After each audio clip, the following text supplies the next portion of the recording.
Here's a short video on how to perform a bench press but for a powerlifting style or strength training. Another tip that I can give you is before you even set up, just put like both fingers on each side and see if it equals the same length. So you know it's going to be in the center when you start your press. Because if it's a little bit off, it can actually cause you to get injured.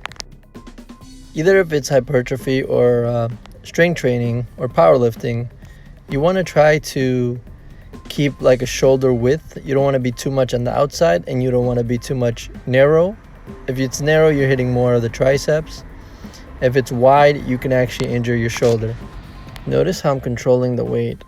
You want to control the weight at least 4 seconds and then 1 second up. And notice how I don't stop at the top. You don't stop at the top. You got a full tension on the chest. In this video, I want to demonstrate to you guys how to perform a bench press in a power building style or more like a strength training, powerlifting type of training where you're just basically building a lot of strength.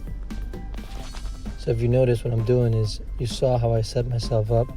You want a little arch when you do the power building or powerlifting type of training, right? So when you do this, you want to engage your lats and you want to put your traps down into the bench. And then you have a small little arch. You don't want to extend the arch that you see a lot of people do. I think that defeats the purpose. I mean, if you're trying to lift heavy weights, sure. If that's the goal, sure. But if you want hypertrophy, we're going to switch it up and I'm going to show you how to do that. Notice the tempo, notice the tension that I place in the chest.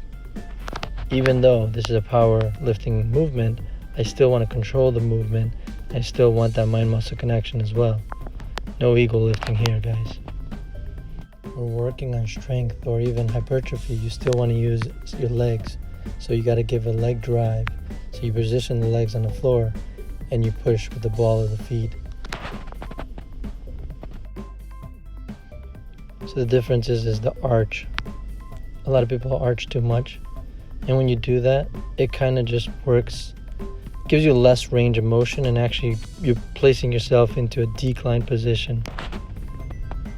In my opinion, when you're doing any type of like bench press or incline bench press, you want to keep your shoulders more inside, not flare them out.